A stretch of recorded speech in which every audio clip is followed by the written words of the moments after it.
Obviously, a lot of people know that MLAs just had their pay cut.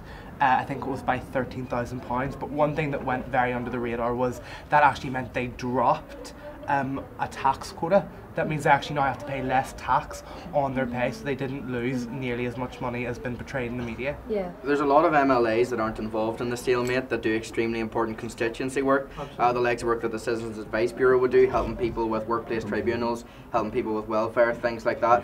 As well as that, talking about cuts, pay cuts to politicians, I think it sort of sets a dangerous precedent. I could bring us back. There was a time where politicians weren't paid, and this meant that only the rich could get into politics, and I think that creates a barrier to democracy. So I think that always has to be kept in mind when talking about pay to public figures. So do you think it just reinforces that idea that keep the rich rich, keep the poor poor? That whole ideology has came back up within politics? Yeah, I think that could happen if we do talk about cutting MLAs pay more and more and more and forgetting the other work that they do.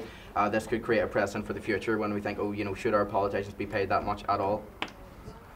Like, let's think about it. These MLAs all have families, they all have mortgages. It's not every single MLA in the Assembly's fault that they don't have that Stormont isn't up and running, and they're getting their pay cut subsequently off the back of Sinn Féin and the DUP.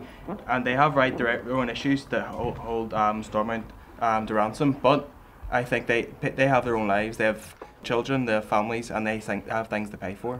But can I come back on that? A lot of MLAs have actually supported the pay cut, and I think that it shows that they actually are committed to the Assembly. Are they not only supporting it because there's public opinion, and politicians always just go for the public opinion? I don't believe that it should have been cut, but I believe that we will see results.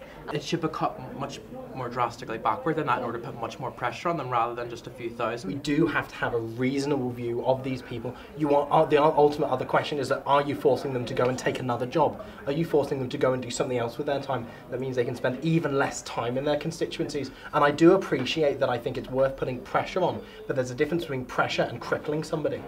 Well, I do agree with you on that there should be a certain degree of attention paid to whether they can live without their salary or not, but at the same time there does need to be much more pressure put on these MLAs to get back into government as fast as possible.